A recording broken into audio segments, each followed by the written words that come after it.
الحمد لله والصلاة والسلام على حبيبه دائما وسرمدا. أما بعد فأعوذ بالله من الشيطان الرجيم.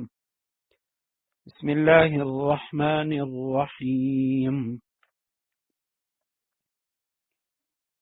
يا أيها الذين آمنوا لا تقتلوا الصيد وأنتم حرم ومن قتله منكم متعمدا فجزاء مثل ما قتل من النعم يحكم به ذوى عدل منكم هديا بالغ الكعبة أو كفارة طعام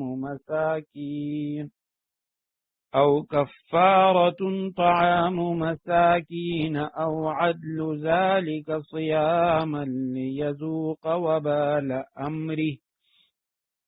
عفى الله عما سلف ومن عاد فينتقم الله منه والله عزيز ذو انتقام. صدق الله العظيم. اللهم صل على محمد النبي الأمي وعلى آله وأصحابه وبارك وسلم. اللهم صل على محمد النبي الأمي وأزواجه أمهات المؤمنين وذريته وأهل بيته كما صليت على إبراهيم إنك حميد مجيد. رب زدني علما رب اشرح لي صدري ويسر لي امری واحلل عقدة من لسانی یفقهوا قولی. سورہ مائدہ آیت نمبر 95 ہے. یا ایھا الذین آمنوا، اے ایمان والو، لا تقتلوا الصید وانتم حرم، جب تم احرام کی حالت میں ہو تو شکار کو قتل نہ کرو. ومن قتلہ منکم، اور اگر تم میں سے کوئی اسے قتل کر دے متعمدن، جان بوجھ کر، قصدن، فجزاء، تو اس کا بدلہ، مثل ما قتل من النعم، اس جانور کے برابر، چوپایوں میں سے کسی جانور کے برابر. یحکم بہ، جس کا فیصلہ کریں گے، ذوی عدل، دو دیانتدار، تجربہ کار، منکم، تم میں سے. ہدیم بالغ الکعبہ، ہدین قربان کیا جائے گا وہ، بالغ الکعبۃ، کعبہ پہنچا کر، او کفارۃ طعام مساکین، یا اس کی قیمت کا کفارہ مسکینوں کو کھانا کھلا کر ادا کیا جائے. او عدل ذالک، یا اس کے برابر صیامن، روزے رکھے جائیں، لیذوق، تاکہ وہ شخص چکے، وبال امرہ، اپنے کیے کا وبال، اپنے کیے کا بدلہ، اپنے کیے کی سزا. عفی اللہ عما سلف، جو کچھ ہو چکا اللہ نے اسے معاف کر دیا اللہ نے، عما سلف، جو گزر گیا. ومن عاد، اور جو شخص دوبارہ ایسا کرے گا، جو لوٹا، فینتقم اللہ منہ، تو اللہ اس سے انتقام لے گا، یعنی اللہ اس سے بدلہ لے گا. واللہ عزیز ذو انتقام، اور اللہ سبحانہ وتعالی عزیز، اقتدار کے مالک، ذو انتقام، انتقام والے، یعنی انتقام لینے کے مالک ہیں، انتقام کے مالک ہیں. آیت کریمہ کے جو مفردات ہیں اس پر بھی گفتگو ہو چکی ہے. البتہ یہ آیت نمبر 94 اور 95 دونوں آیات میں محرم کے لیے احرام کی حالت میں جو شخص ہو اس کے لیے شکار کی ممانعت ہے. اب عربوں میں، خصوصاً اس دور میں رسول اللہ صلی اللہ علیہ وسلم کے دور میں، ان کا جو گزر معاش تھا تو وہ سارا کچھ شکار پر تھا، اور تو ان کے پاس کوئی ذریعہ معاش نہیں تھا، تو وہ لوگ شکار کے ذریعے اپنی زندگی بسر کیا کرتے تھے. تو احرام کی حالت میں اللہ سبحانہ و تعالی نے جو بری شکار ہے اس کی ممانعت فرمائی کہ تمہارے لیے جو بری شکار ہے وہ ممنوع ہے. بعد والی آیت میں بحری شکار کے متعلق آئے گا کہ وہ تمہارے لیے جائز ہے. اور ان آیات کا، یہ جو آیات ہیں علامہ ابن کثیر رحمہ اللہ انہوں نے لکھا ہے کہ یہ عمرہ حدیبیہ صلح حدیبیہ کا جو واقعہ ہوا تھا اس موقع پر یہ آیات نازل ہوئی ہیں۔ رسول اللہ صلی اللہ علیہ وسلم اور صحابہ کرام وہ احرام کی حالت میں تھے، عمرہ کی نیت سے مدینہ منورہ سے مکہ کی طرف جا رہے تھے، تو اس موقع پہ اللہ سبحانہ و تعالی نے ان آیات کو نازل فرمایا۔ تو اب اگر کسی محرم نے احرام کی حالت میں کسی نے کوئی شکار کو قتل کر دیا، اس نے کسی جانور کا شکار کیا، تو اس کے لیے اللہ سبحانہ و تعالی نے یہاں پہ 3 فدیوں کا ذکر کیا ہے کہ ان میں سے سب سے پہلے فجزاء مثل ما قتل من النعم، جس طرح کا جانور اس نے قتل کیا ہے، شکار کیا ہے اس نے، تو اسی طرح کا جو جانور ہے جس کا فیصلہ 2 دیانتدار شخص وہ کریں گے تو اس کو حرم لے جا کر ذبح کیا جائے گا۔ اب اس میں یہ جو شکار کے جزا کے طور پہ جو جانور کو لے جایا جائے گا، تو اس میں احناف کے ہاں امام اعظم ابو حنیفہ رحمہ اللہ وہ فرماتے ہیں قیمت میں مماثلت کافی ہے، یعنی دونوں جو جانور ہیں وہ قیمتاً برابر ہوں، ان کی قیمت برابر ہو۔ امام شافعی رحمہ اللہ، امام محمد رحمہ اللہ وہ فرماتے ہیں کہ جس طرح قیمت میں مماثلت ضروری ہے، اسی طرح اس کی شکل و صورت میں، قد و قامت میں بھی مماثلت ضروری ہے۔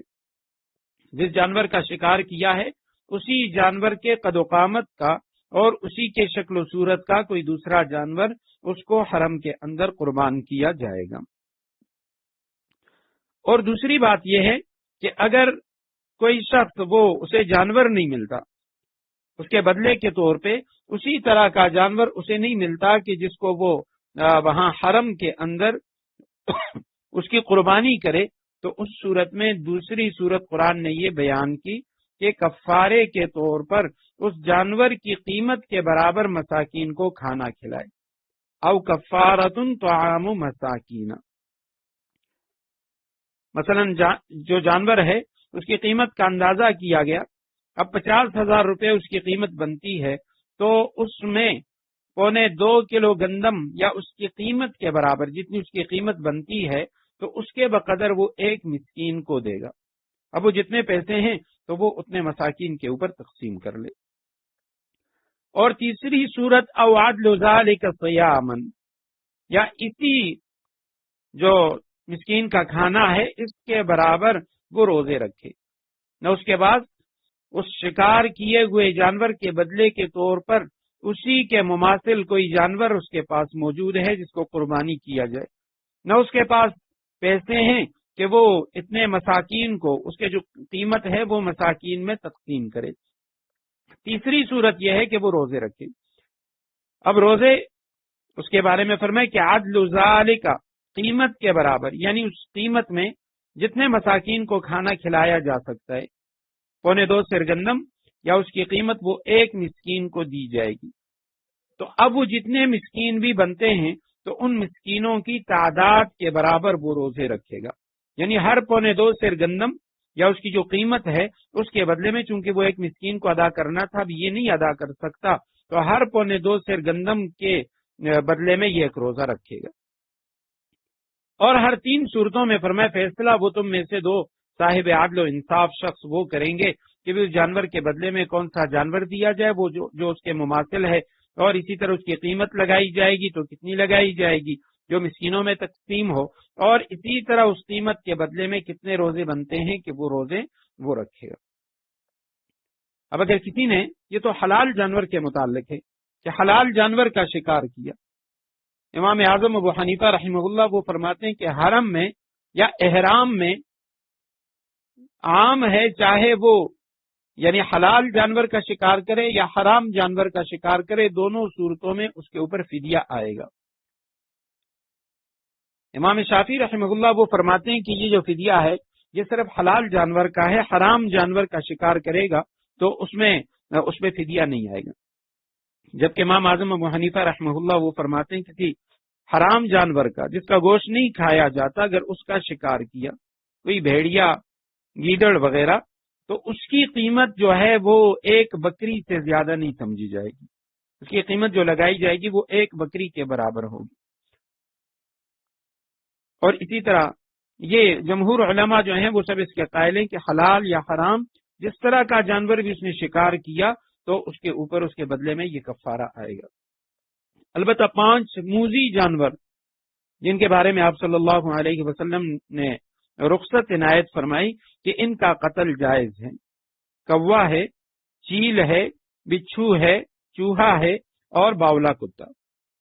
مسلم شریف کتاب الحج کے اندر یہ روایت موجود ہے کہ آپ صلی اللہ علیہ وسلم نے فرمایا کہ یہ تکلیف پہنچانے والے یہ جانور ہوں تو محرم ان کو قتل کر سکتا ہے، مار سکتا ہے، اس کے بدلے میں اس پر کوئی کفارہ نہیں آئے گا۔ لِيَذُوقَ وَبَالَ أَمْرِهِ، فرمایا یہ 3 قسم کے کفارے، پہلا نہیں تو دوسرا نہیں تو تیسرا، یہ روزے یہ اس لیے ہیں لِيَذُوقَ تاکہ وہ چکے وبال امرہ اپنے کیے کا وبال، اپنے کیے کی سزا۔ عفا اللہ عما سلف، جو پہلے ہو چکا وہ اللہ سبحانہ وتعالی نے معاف فرما دیا، یعنی اس کفارے کے نزول سے پہلے یا اسلام کی آمد سے قبل یہ حرمت جانوروں کے شکار کی حالت احرام میں حرمت کے نازل ہونے سے پہلے جو کچھ ہو چکا ہے وہ اللہ سبحانہ وتعالی نے معاف فرما دیا۔ ومن عاد، اور جو شخص دوبارہ لوٹے گا، دوبارہ یہ حرم کے اندر شکار کرے گا اگرچہ پہلے شکار کرنے پر اس نے کفارہ ادا کیا ہے، فینتقم اللہ منہ، اللہ اسے دوبارہ بدلہ لیں گے، انتقام لیں گے، یعنی وہ دوبارہ کفارہ ادا کرے گا اگر دوسری بار اس نے یہ جنایت کی، یہ جرم کیا۔ اور یاد رکھو اللہ سبحانہ وتعالی اقتدار کے مالک اور انتقام کا مالک ہے۔ احل لکم صید البحر وطعامہ متاعا لکم وللسیارہ، تمہارے لیے سمندر کا شکار اور اس کا کھانا حلال کر دیا ہے۔ صید البحر سمندر کا شکار، وطعامہ اور اس کا کھانا، متاعا لکم وہ تمہارے لیے فائدہ اٹھانے کا ذریعہ ہے، وللسیارہ اور قافلوں کے لیے بھی، وحرم علیکم اور حرام کر دیا گیا ہے تم پر، صید البر خشکی کا شکار، ما دمتم حرمن جب تک تم حالت احرام میں ہو، واتقوا اللہ الذی اور اللہ سے ڈرتے رہو، الذی وہ اللہ جس کی طرف الیہ تحشرون تم سب کو جمع کر کے لے جایا جائے گا۔ احل مجہول کا صیغہ، احل معروف، احل مجہول، حلال کیا گیا تمہارے لیے صید البحر سمندر کا شکار، وطعامہ اور اس کا کھانا، یعنی جس طرح شکار وہ حلال ہے اسی طرح سمندری جانور اس کا گوشت بھی حلال ہے۔ صرف یہ نہیں کہ شکار وہ حرام تھا، جس طرح احرام کی حالت میں وہاں شکار کرنا حرام ہے، اور کھانا بھی اس کا اگر کسی محرم نے اس کو مارا ہے تو اس کا کھانا بھی اس کے لیے حرام تھا۔ تو یہاں پہ فرمایا کہ سمندری جو جانور ہیں ان کا شکار بھی حلال ہے اور اس کا کھانا بھی حلال ہے۔ متاع لکم تمہارے یہ فائدہ اٹھانے کا ذریعہ ہے، وللسیارہ مسافروں کے لیے، یہ لفظ سیر سے سین یا را سے ہے، اس کے معنی ہے زمین میں چلنا، سائر یا سیار چلنے والے کو کہا جاتا ہے، اور جب بہت سے لوگ ایک ساتھ چل رہے ہوں تو انہیں کہا جاتا ہے سیارہ، ایک جماعت چلنے والوں کی ایک ساتھ انہیں سیارہ کہتے ہیں۔ سورہ یوسف میں ہے وجاءت سیارۃ، یعنی ایک قافلہ آیا، تو سیارہ کے معنی قافلہ، اور اسی طرح عرب وہ سیارہ گاڑی کو بھی کہتے ہیں، گاڑی کے لیے وہ سیارہ کا لفظ استعمال کرتے ہیں کیونکہ گاڑی میں کئی افراد وہ ایک ساتھ سفر کرتے ہیں، ایک ساتھ بیٹھ کے جاتے ہیں۔ اسی طرح فرمائے کہ جو قافلہ ہے قافلے والوں کے لیے بھی وہ جائز ہے۔ وحرم اور حرام کر دیا گیا علیکم تم پر، صید البر خشکی کا شکار، ما دمتم جب تک تم ہو حرمن احرام کی حالت میں، واتقوا اللہ الذی ڈرو اللہ سے، یعنی اس اللہ کی نافرمانی سے بچو، الیہ تحشرون جس کی طرف تم سب کو جمع کر کے لے جایا جائے گا۔ تو یہ 3 آیات جو ہیں ان میں پہلی 2 آیتوں، پہلی آیت میں تو فرمایا کہ شکار کے ذریعے اللہ سبحانہ وتعالی تمہاری آزمائش فرمائیں گے، دوسری آیت کریمہ میں فرمایا کہ تمہارے لیے خشکی کا جو شکار ہے وہ ممنوع ہے، اور تیسری آیت کریمہ میں فرمایا کہ جو بحری شکار ہے، سمندری شکار، وہ تمہارے لیے حلال ہے۔ تو اگر احرام کی حالت میں خدا نخواستہ کوئی شخص محرم وہ اگر کسی جانور کو ذبح کر لے، علماء نے لکھا اس کا وہ ذبح کرنا وہ بھی ٹھیک نہیں ہے، اور اگر وہ ذبح کرے گا تو وہ اس کا ذبح ٹھیک شمار نہیں ہوگا، وہ جانور وہ حرام تصور کیا جائے گا۔ اور اگر جانور جو ہے اس کے یعنی جو جانور اس نے مارا ہے تو اس کو اس نے خود مارا نہیں ہے، لیکن کسی احرام والے نے اس کی طرف اشارہ کیا یا شکار کے اندر اس نے اس کی معاونت کی کہ بھئی جانور کو پکڑ لیا، یا ایک طرف سے کھڑا ہو گیا جانور کو روکنے کے لیے، علماء نے لکھا یہ تمام اس طرح کے کام یہ بھی احرام کی حالت میں حرام ہے۔ جعل اللہ الکعبۃ البیت الحرام قیاما للناس والشہر الحرام والہدی والقلائد۔ اللہ سبحانہ و تعالی نے کعبے کو جو بڑی حرمت والا گھر ہے بنا دیا اسے البیت الحرام، جو بڑی حرمت والا گھر ہے، قیاما للناس، لوگوں کے لیے قیام امن کا ذریعہ، والشہر الحرام، اور حرمت والے مہینے، والہدی، اور اسی طرح نذرانے کے جانور، والقلائد، ان کے گلے میں پڑے ہوئے پٹوں کو بھی امن کا ذریعہ بنایا ہے۔ ذالک لتعلموا، یہ سب اس لیے تاکہ تمہیں معلوم ہو، ان اللہ یعلم، کہ اللہ سبحانہ و تعالی خوب جانتا ہے، ما فی السماوات وما فی الارض، جو کچھ آسمانوں میں اور جو کچھ زمین میں ہے، وَأَنَّ اللَّهَ بِكُلِّ شَيْءٍ عَلِيمٌ، اور اللہ سبحانہ و تعالی ہر بات سے پوری طرح باخبر ہے۔ جعل، بنایا اللہ نے، الکعبہ، کعب جو ہے یہ ایڑی کو کہا جاتا ہے، کعبین سورہ نساء کے اندر ہم پڑھ چکے ہیں کہ اپنے پاؤں کو ٹخنوں سمیت دھو، تو کعب کہتے ہیں ٹخنے کو، ہر ابری ہوئی جگہ اسے بھی کعب کہا جاتا ہے۔ تو جو چوکور مکعب شکل کا مکان جس کی یعنی ہر جانب ہر طرف وہ مربع ہو، اس کو کعبہ کہا جاتا ہے۔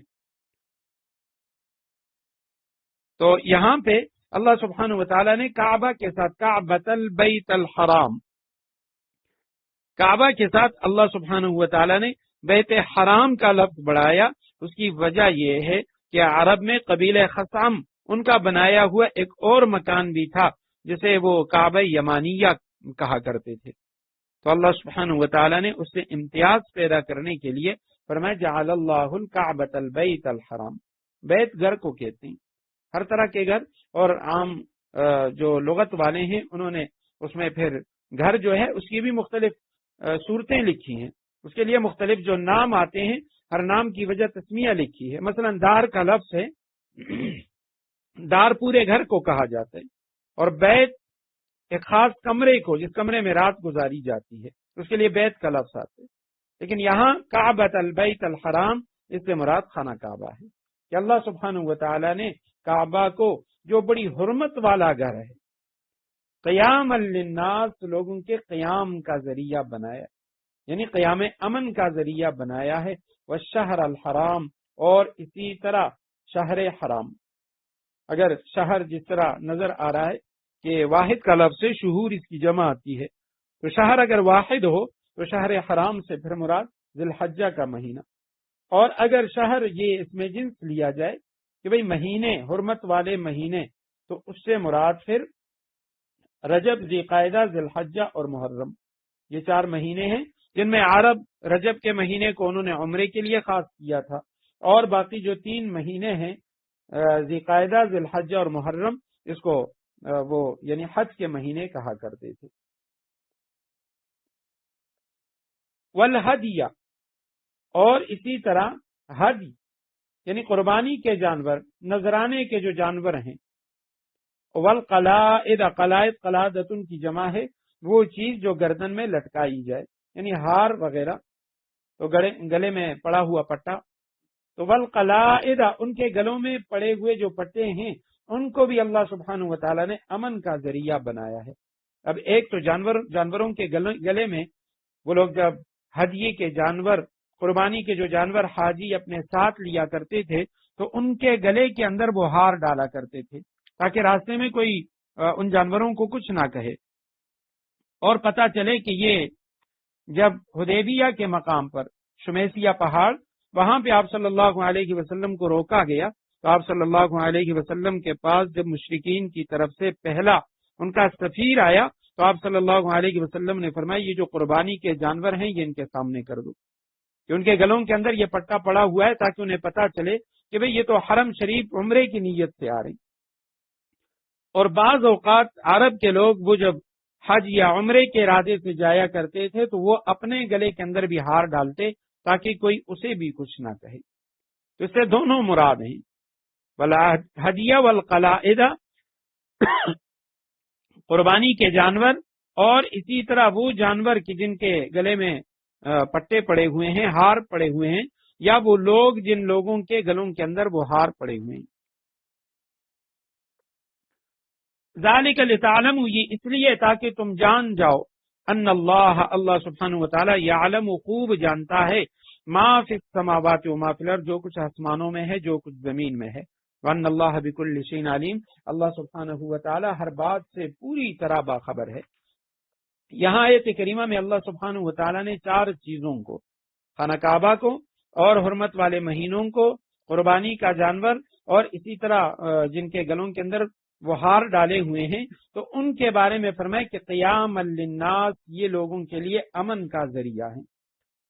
تو بعض علماء کرام وہ تو اس طرف گئے ہوئے ہیں، وہ کہہ رہے ہیں کہ چونکہ عرب کے اندر لوٹ مار یہ عام تھی اور ان میں ہر شخص، ہر قبیلہ وہ دوسرے قبیلے کو، ان کے افراد کو لوٹ لیا کرتے تھے، تو اس لیے یہ 4 مہینے انہوں نے جس کا انتخاب کیا تھا خانہ کعبہ کے لیے، اور انہی مہینوں کے اندر وہ حج یا عمرہ ادا کیا کرتے تھے، انہی مہینوں میں یہ قربانی کے جانور لے جایا کرتے تھے۔ تو اللہ سبحانہ وتعالی نے اس طرف اشارہ فرما دیا کہ یہ ان لوگوں کے لیے خانہ کعبہ اور یہ جو مہینے اور اسی طرح یہ جانور یہ امن کا ذریعہ ہے، ان کے ذریعے پورے عرب معاشرے کے اندر امن قائم ہو جاتا ہے۔ جبکہ بعض علماء انہوں نے اس کا مفہوم عام لیا ہے، اور پھر اس میں بھی علماء کرام کے 2 طبقے ہیں۔ ایک طبقہ وہ تو یہ کہتا ہے کہ بھئی خانہ کعبہ کو اللہ سبحانہ وتعالی نے امن کا ذریعہ بنایا ہے، امن کا مقام بنایا ہے عربوں کے لیے،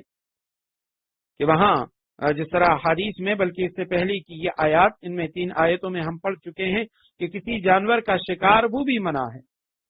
اور اسی طرح عرب وہ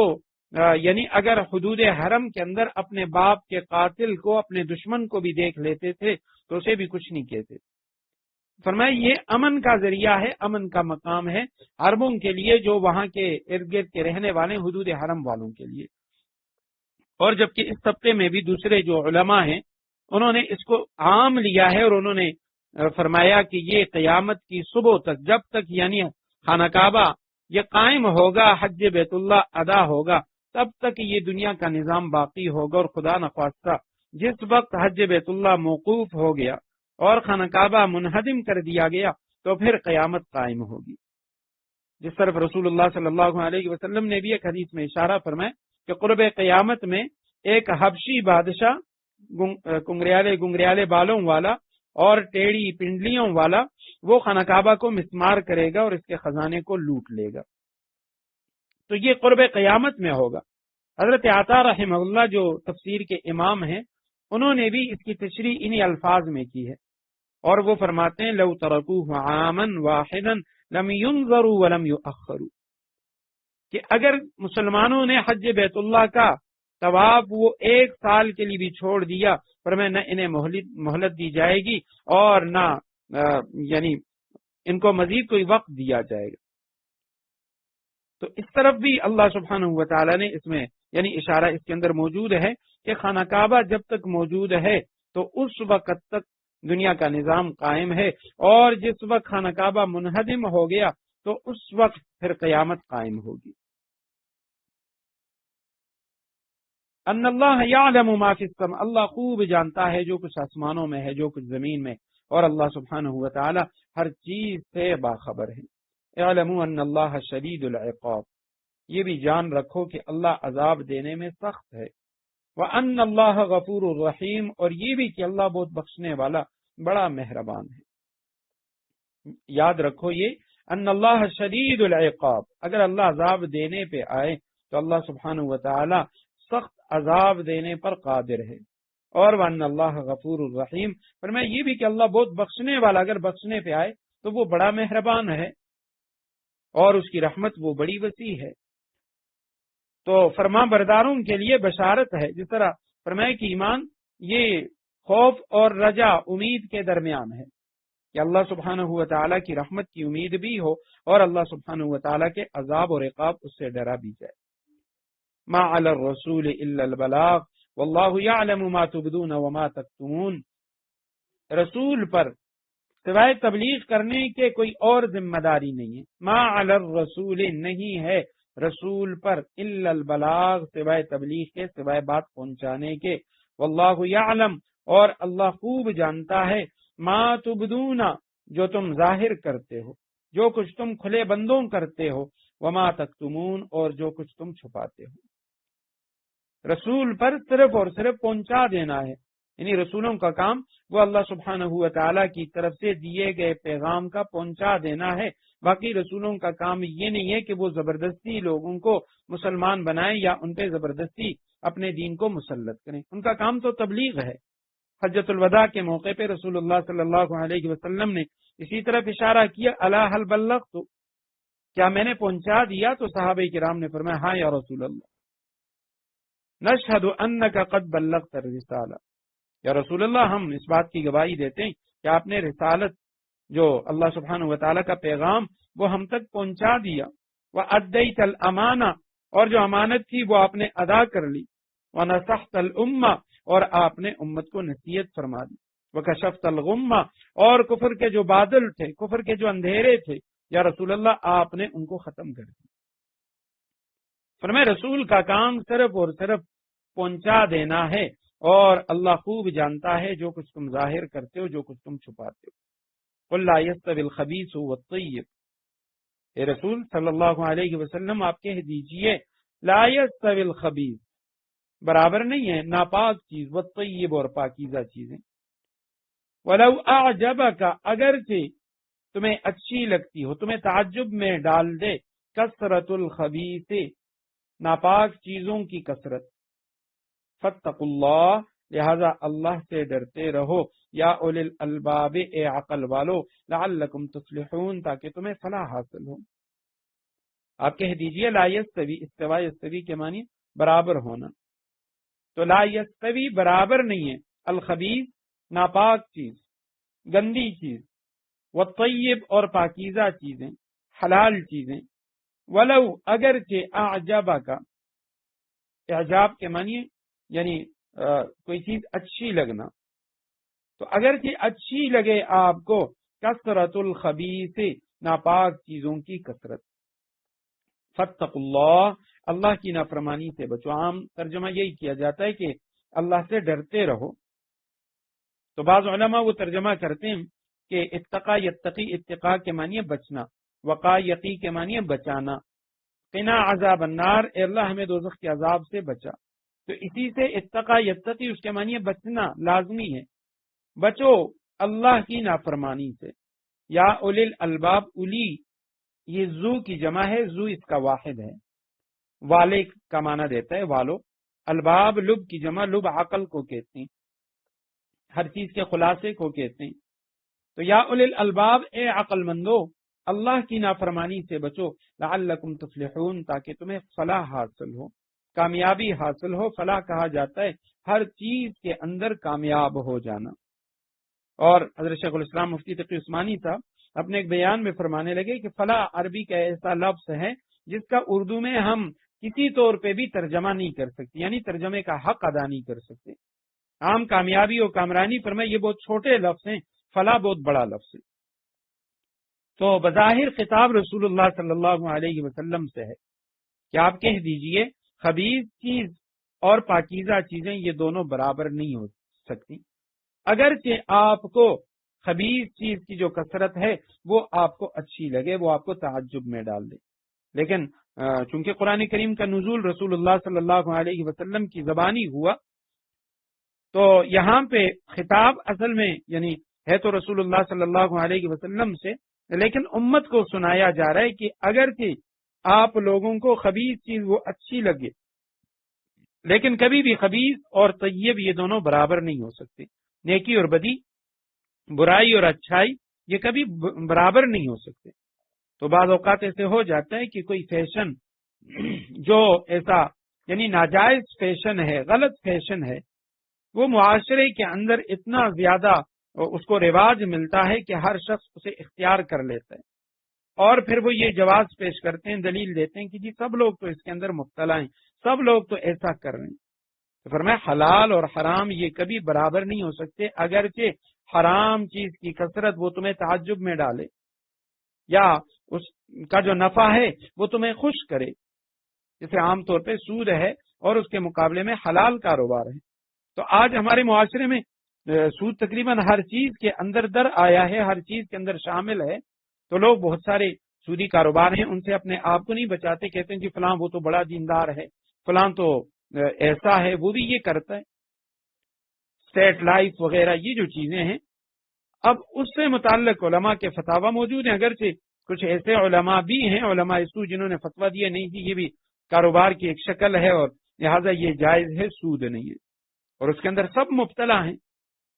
تو فرمایا نیکی اور بدی، اچھائی اور برائی یہ کبھی برابر نہیں ہو سکتے، اگرچہ آپ کو برائی کی کثرت وہ تعجب میں ڈال دے یا آپ کو خوش کرے یا آپ کو اچھا لگے. اللہ سے ڈرو اے عقل والو، عقل مندو، کہ بھئی اصل زندگی وہ آخرت کی زندگی ہے، یہ دنیا کا نفع چند روزہ ہے، تاکہ تم کامیاب ہو جاؤ. یا ایھا الذین آمنوا لا تسألوا عن اشیاء. عمر بن عبدالعزیز رحمہ اللہ، ان کا ایک واقعہ لکھا ہے معارف القرآن میں مفتی شفیع رحمہ اللہ نے، کہ جب وہ خلیفہ بنے تو اس وقت انہوں نے ان سے پہلے جتنے امراء تھے، سلیمان بن عبد الملک اور اسی طرح باقی جو عبد الملک کے بیٹے تھے، تو انہوں نے جو ناجائز ٹیکس لگائے تھے لوگوں پر، تو عمر بن عبدالعزیز نے وہ سب ختم کر دیے. اب جب وہ ٹیکس آنا بند ہو گئے تو سرکاری جو خزانہ تھا بیت المال وہ خالی ہو گیا، آمدنی بہت محدود ہو گئی. تو ایک صوبے کے گورنر نے ان کی خدمت میں خط لکھا کہ بیت المال کی آمدنی وہ بہت گٹ گئی ہے اور فکر ہے کہ حکومت کے کاروبار یہ کس طرح چلیں گے. تو حضرت عمر بن عبدالعزیز رحمہ اللہ نے ان کے جواب میں یہ آیت کریمہ تحریر فرما دی، لا یستوی الخبیث والطیب ولو اعجبک کثرت الخبیث، کہ اگرچہ یہ خبیث چیز تمہیں اچھی لگے اور اس کی کثرت تمہیں تعجب میں ڈال دے، لیکن اچھی اور بری چیز یہ کبھی برابر نہیں ہو سکتی. تو فرمایا عدل و انصاف اس کو قائم ہم نے کرنا ہے، اور اگر ہمارا خزانہ خالی بھی ہو جائے تو اس کی ہمیں کوئی پرواہ نہیں، کیونکہ ہماری حکومت کے کام یعنی اسی کم جو محدود جو خزانہ ہے اسی سے پورا ہوگا، اور اللہ سبحانہ و تعالی اسی سے اسے پورا کریں گے. جب یہ آیت کریمہ نازل ہوئی تو بعض روایات میں ہے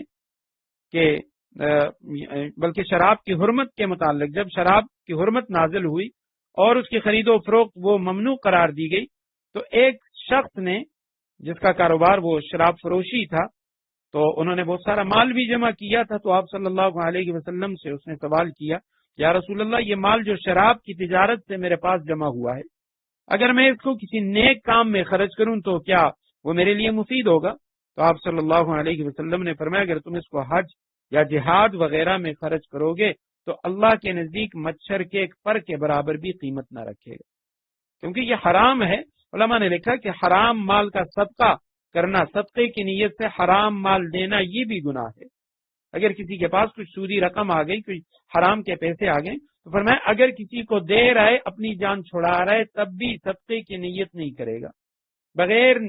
صدقے کی نیت کے وہ غریب غربا کے اندر تقسیم کرے، کیونکہ حرام کو کسی نیکی کے کام میں لگائے گا، فرمایا اس پر بھی اس کی پکڑ ہوگی. یا ایھا الذین آمنوا لا تسألوا عن اشیاء ان تبد لکم تسؤکم وان تسألوا عنها حین ينزل القرآن تبد لکم عفی اللہ عنها واللہ غفور حلیم. اے ایمان والو، لا تسألوا عن اشیاء، ایسی چیزوں کے بارے میں سوالات نہ کیا کرو، ان تبدلکم اگر وہ تم پر ظاہر کر دی جائیں تسؤکم تو تمہیں ناگوار ہوں، وَإِن تَسْأَلُوا عَنْهَا اور اگر تم ان کے بارے میں سوال کرو گے، حین ایسے وقت میں يُنَزَّلُ الْقُرْآنُ کہ جب قرآن نازل کیا جا رہا ہو، تبدلکم تو وہ تم پر ظاہر کر دی جائیں گی، عفا اللہ عنہا البتہ اللہ نے پچھلی باتیں معاف کر دی ہیں، واللہ غفور حلیم اللہ بہت بخشنے والا بڑا بردبار ہے۔ رکوع نمبر 14 ہے یہاں سے سورہ مائدہ کا، اور اس کا ربط ماقبل کے رکوع کے ساتھ یہ ہے، اس سے پہلے والے رکوع کے اندر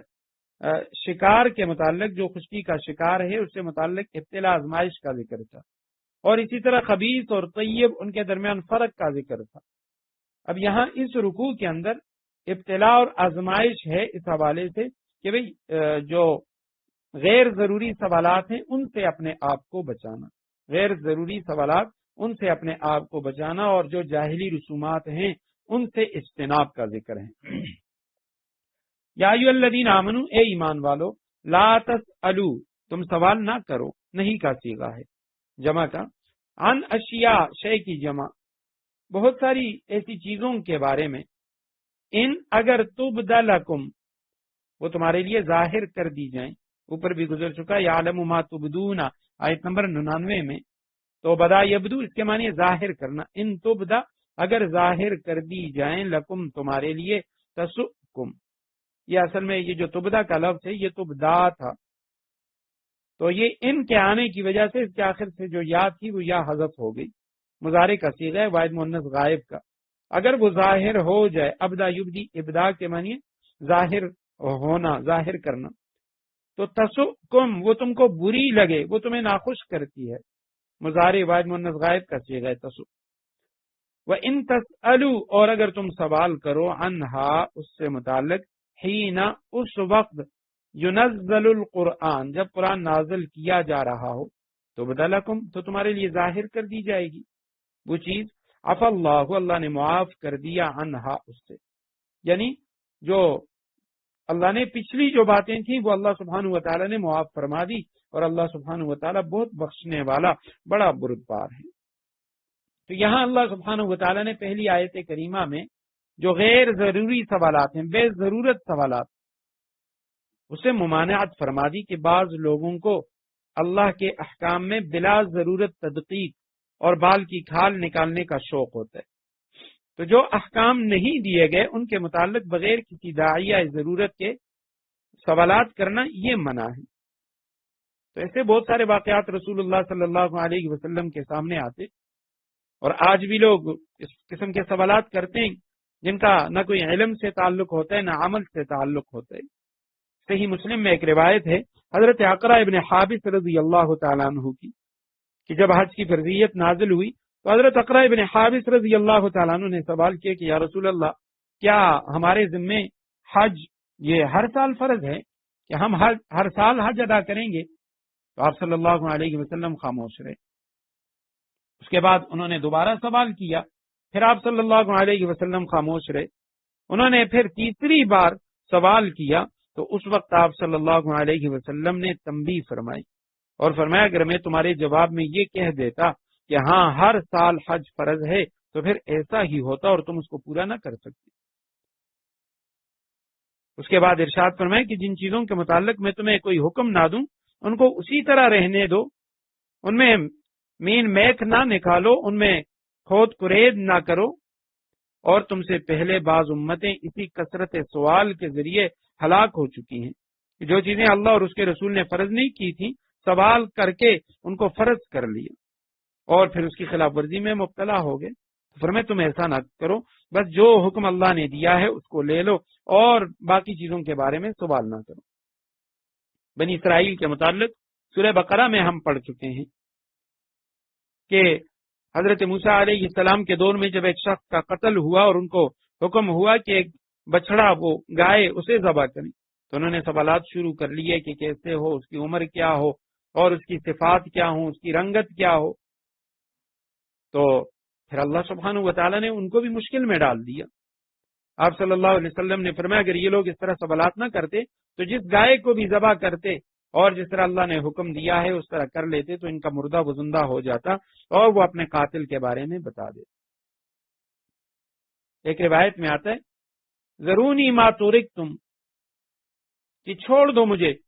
یعنی جو تمہیں حکم دیا گیا ہے کہ میں تمہیں جو کہوں بس وہی لے لو، اور باقی فضول جو سوالات ہیں وہ نہ کرو۔ اور ایک روایت میں آپ صلی اللہ علیہ وسلم نے فرمایا ان اللہ فرض فرائض فلا تضيعوها، اللہ سبحانہ و تعالی نے کچھ چیزوں کو فرض قرار دیا ہے لہذا تم اسے ضائع نہ کرو۔ وحرم حرمات فلا تنتهكوها، اور کچھ اللہ نے چیزوں کو حرام قرار دیا تم اس کی حرمت کو پامال نہ کرو۔ وحد حدودا، اللہ سبحانہ و تعالی نے کچھ حدود مقرر کی ہیں فلا تعتدوها، ان سے تجاوز نہ کرو۔ وسکت عن اشیاء، اور کچھ چیزوں سے اللہ سبحانہ و تعالی نے خاموشی اختیار کی ہے من غیر نسیان، بغیر بھولے، کہ اللہ بھول نہیں گیا، اللہ سبحانہ و تعالی نے پھر بھی اس کے متعلق خاموشی اختیار کی ہے۔ فلا تبحثوا عنها، اس میں بحث مباحثہ نہ کرو، اسے تلاش نہ کرو، کھود کرید اس میں نہ کرو کہ بھئی اب اس کا جواب کیا ہونا چاہیے۔ تو حضرت اقرا ابن حابس رضی اللہ تعالیٰ عنہ کا جو سوال مسلم شریف میں، تو آپ صلی اللہ علیہ وسلم نے اس پہ ناراضگی کا اظہار فرمایا، ایسے سوال نہ کرو۔ بعد والی آیت میں فرمایا قد سألها قوم من قبلكم ثم اصبحوا بها کافرین، تم سے پہلے ایک قوم نے اس قسم کے سوالات کیے تھے، پھر ان کے جو جوابات دیے گئے تو ان سے منکر ہو گئے۔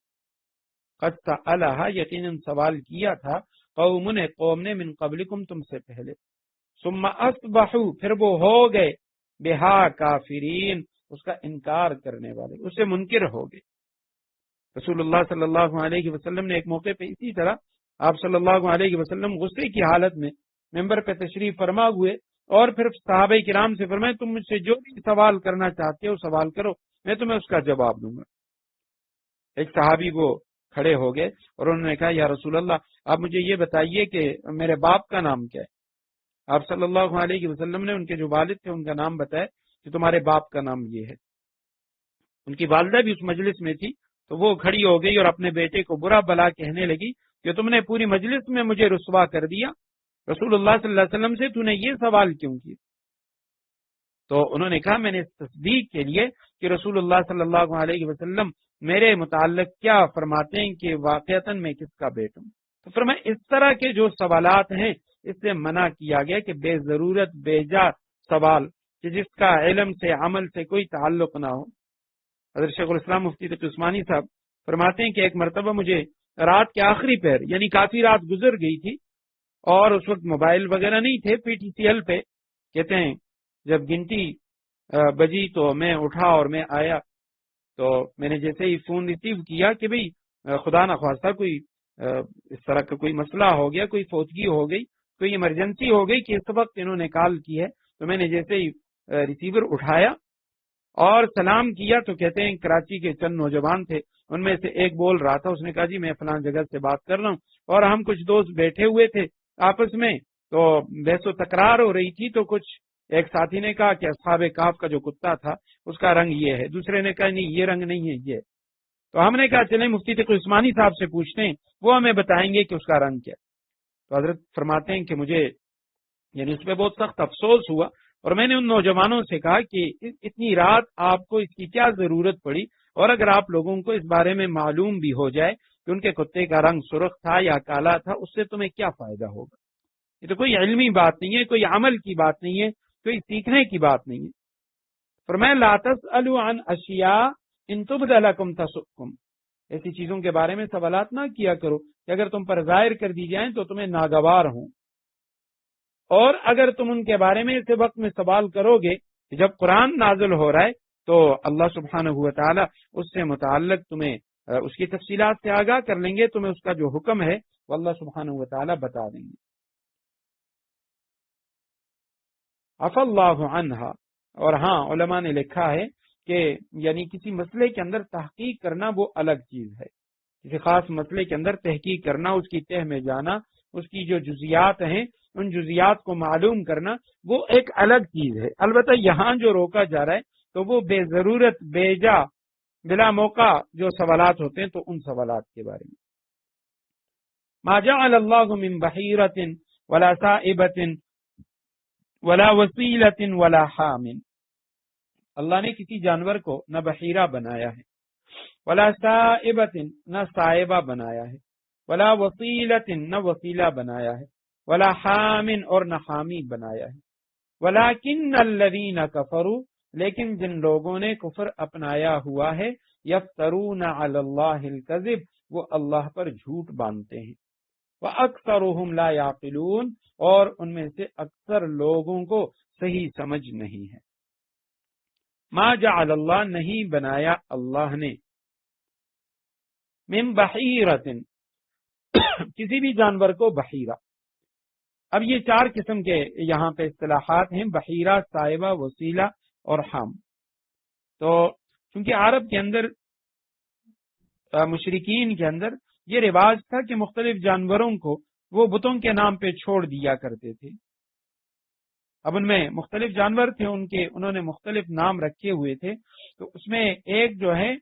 علامہ ابن اسحاق رحمہ اللہ، اس کی تشریح ہے، اور ایک حضرت سعید ابن مسیب رحمہ اللہ جو سید التابعین ہیں، ان کی تشریح ہے، اور یہ بخاری شریف میں امام بخاری رحمہ اللہ نے بھی اس کو نقل کیا ہے۔ حضرت ابن اسحاق رحمہ اللہ وہ تو کہتے ہیں کہ اس میں یہ جو سائبہ ہے تو یہ اس اونٹنی کو کہا جاتا ہے جو پے در پہ 10 مادہ بچے دے اور درمیان میں کوئی نر نہ ہو۔ تو ایسی اونٹنی کو وہ آزاد چھوڑ دیا کرتے تھے، اور مہمان کے سوا کوئی اس کا دودھ نہیں پیتا تھا، نہ اس کے بال کاٹے جاتے، اور اس کے یعنی اسی مادہ کے اس کا جو 10واں بچہ ہوتا تو پے در پہ یعنی اس کے 10 بچے پیدا ہوتے، اور ان میں درمیان میں کوئی نر نہ ہوتا، تو یہ جو اونٹنی ہے اسے تو سائبہ کہتے ہیں، اور اس کا جو 10واں جو بچہ ہے مادہ بچہ، تو اس کا کان چیر دیا جاتا تھا اور اسے بھی اس کی ماں کی طرح آزاد کر دیا جاتا، تو یہ جو 10واں بچہ ہے اسے بحیرہ کہا کرتے تھے، اور وہ بھی بتوں کے نام پہ وقف ہو جاتا۔ اور اس کے بعد تیسرا جو لفظ ہے وسیلہ، تو کہتے ہیں یہ وہ بکری جو بکری 5 دفعہ پے در پہ 2 بچے مادہ بچے جنے، تو اور ان مادہ بچوں کے درمیان میں یعنی کوئی بھی نر نہ ہو، تو یہ مادہ بچوں کو ملانے کی وجہ سے کہ 2 مادہ بچے 5 بار جمع ہوئے، اس لیے اس بکری کو وہ وسیلہ کہتے تھے۔ اور اس کے بعد اس بکری کے بچے صرف جو مرد حضرات ہیں وہ کھا سکتے تھے، عورتیں اسے نہیں کھا سکتی تھی، یہ یعنی ان کا نظریہ تھا۔ اور اگر کوئی بچہ وہ مردہ پیدا ہوتا تو پھر مرد عورت وہ کہتے ہیں کہ جی یہ اس کو سبھی کھا سکتے ہیں۔ اور آخری جو لفظ حامی، یہ اس نر اونٹ کو کہ جس کی جفتی سے پے در پہ 10 مادہ بچے پیدا ہوں، اس کو بھی آزاد چھوڑ دیا جاتا تھا۔ یہ تو علامہ ابن اسحاق کی تشریح ہے جو بہت سارے مفسرین نے نقل کی ہے۔ البتہ حضرت سعید ابن مسیب رحمہ اللہ، ان کی تشریح جس کو امام بخاری رحمہ اللہ نے بھی نقل کیا ہے، اس کے مقابلے میں آسان بھی ہے، اور بہت سارے حضرات مفسرین نے اس کو ترجیح بھی دی ہے۔ اب وہ کیا ہے؟ وہ یہ ہے، وہ فرماتے ہیں کہ یہ جو پہلا لفظ ہے بحیرہ، بحیرہ کے معنی ہے کسی جانور کے کان کو چیرنا، کان کو کاٹ دینا درمیان سے۔ بحرت البعیر، عرب کہتے ہیں کہ میں نے اونٹ کے کان کو اچھی طرح سے کاٹ دیا۔ تو اہل عرب ان کی کفریہ جو رسمیں تھیں، ان رسموں میں سے ایک رسم بت کے نام پر جانور کے کان پھاڑ دیتے تھے، اور اس کا جو دودھ ہے وہ بتوں کے نام پہ وقف کر دیا جاتا۔ تو جس جانور کے کان کو کاٹا جاتا، دودھ کو وقف کیا جاتا، اس کو وہ بحیرہ کہتے تھے۔ صابہ یسیبو سے ہے بے مقصد گھومنا، جانوروں کا آزاد کرنا۔ تو وہ کہتے ہیں صائبہ یہ وہ اونٹنی ہے جو تمام مشقت سے آزاد کر دی گئی ہو، اور بتوں کے نام پہ وقف کی طرح یعنی وقف کر دی جائے، اور اس کے اوپر کوئی سامان بار برداری وغیرہ یہ حرام سمجھی جاتی ہو، تو اس کو وہ صائبہ کہتے ہیں۔ اس کے بعد تیسرا وسیلہ، یعنی 2 حملوں میں متواتر مادہ بچے پیدا کرنے والی اونٹنی، جس کے 2 حمل اور دونوں میں متواتر جو مادہ بچے پیدا ہوں تو اس کو وسیلہ کہتے ہیں۔ اور حامی اس کے مقابلے میں اونٹ کو کہا جاتا ہے کہ جس اونٹ کی پشت سے 10 بچے پورے ہوتے تو پھر یعنی اس کے جو بچے ہیں وہ سواری اور بوجھ کے قابل ہوتے، تو اس اونٹ پر وزن لادنا وہ موقوف کر دیتے تھے، اور اس اونٹ کو وہ حامی کہتے تھے۔ تو یہ حضرت سعید ابن مسیب رحمہ اللہ کی تشریح ہے۔ فرمایا ما جعل اللہ نے کسی جانور کو نہیں بنایا بحیرتن بحیرہ، ولا سائبتن نہ سائبہ، ولا وسیلہ اور نہ وسیلہ، ولا حامن اور نہ حامی۔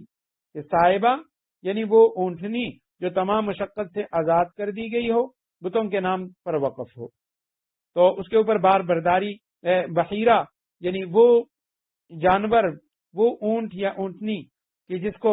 بتوں کے نام پہ وقف کر دیا گیا اور اس کے کان جو ہیں اس کو چیر دیا گیا ہو، کان وہ پھاڑ دیتے، تو اس کو بحیرہ کہتے ہیں۔ اور دوسرے نمبر پہ صاحبہ، وہ اونٹنی جو آزاد چھوڑ دی گئی اور اس کا جو دودھ ہے وہ وقف کر دیا گیا اور اس کے اوپر بھی کوئی وزن وغیرہ نہیں لادا جاتا۔ اور وسیلہ، وہ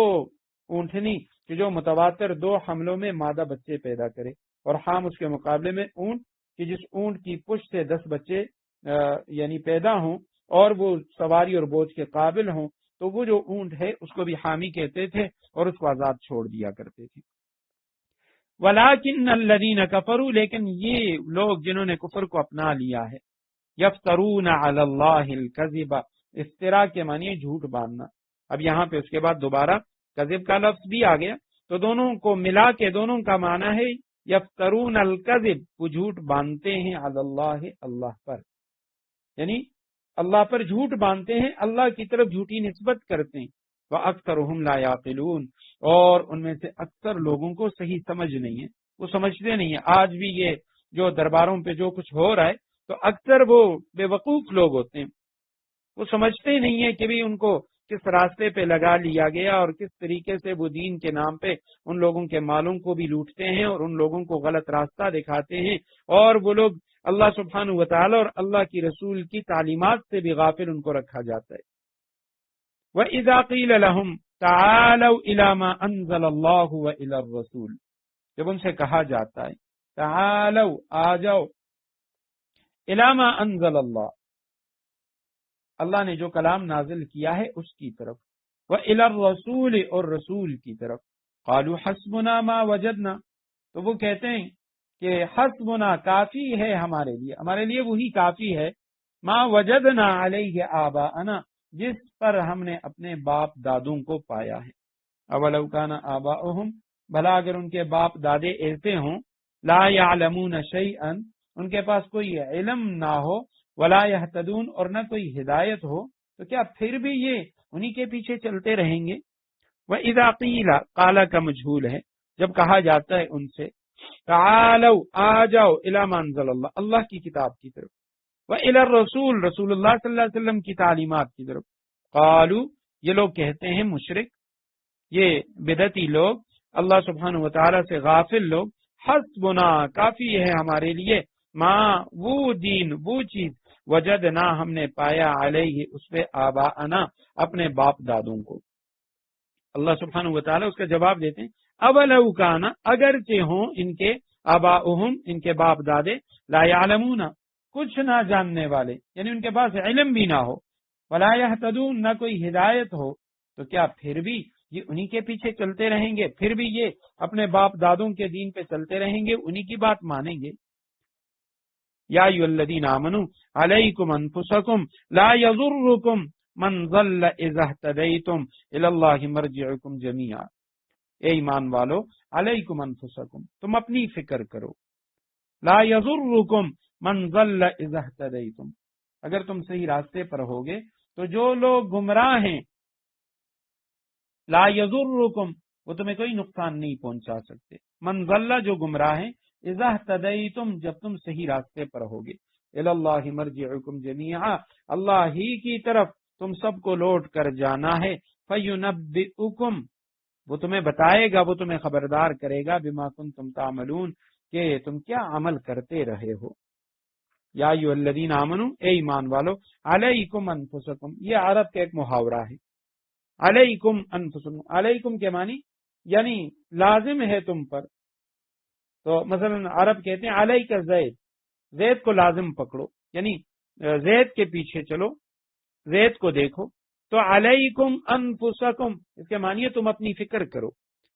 لا یضرکم، تمہیں تکلیف نہیں پہنچا سکتے، نقصان نہیں پہنچا سکتے، من ضل، جو شخص گمراہ ہوا، وہ تمہیں تکلیف نہیں پہنچا سکتا۔ اذا اہتدیتم، جب تم خود ہدایت پر ہو، تم صحیح راستے پر ہوگے تو تمہیں تکلیف نہیں پہنچا سکتا وہ شخص جو گمراہ ہے۔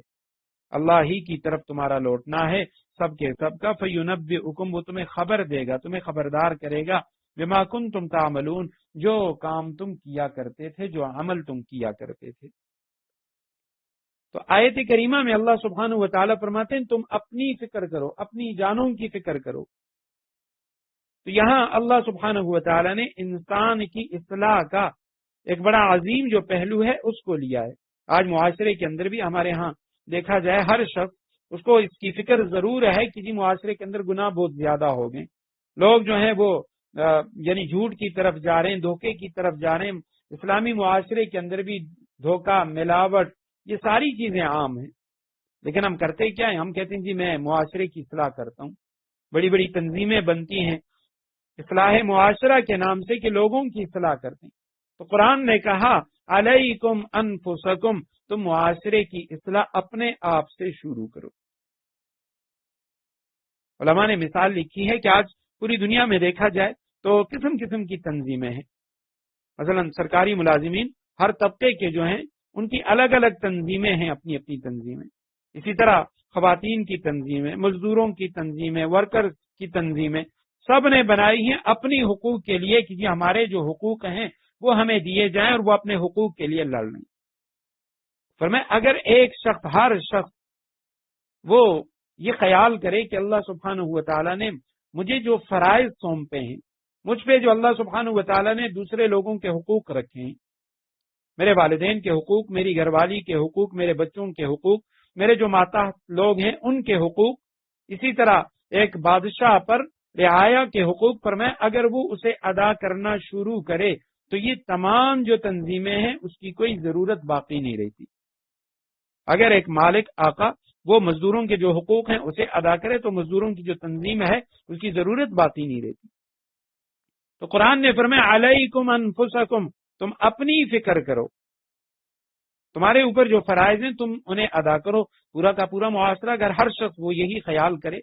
کہ جی مجھ پر جو فرائض ہیں میں انہیں ادا کروں، تو اپنے فرائض وہ دوسروں کے حقوق ہیں تو لہذا دوسروں کے حقوق وہ بھی ادا ہو گئے۔ لا یضرکم من ضل اذا اہتدیتم، تمہیں نقصان نہیں پہنچا سکتے وہ لوگ جو گمراہ ہیں۔ آیت کریمہ کے اس ٹکڑے سے بعض حضرات، یہاں تک کہ صحابہ کرام کے دور میں بھی بعض لوگوں کو یہ شبہ ہوا کہ جی اس کا مطلب یہ ہے کہ ہم صرف اپنی اصلاح کریں اور امر بالمعروف اسے چھوڑ دیں، دوسرے لوگ جو کچھ کر رہے ہیں انہیں کرنے دیں،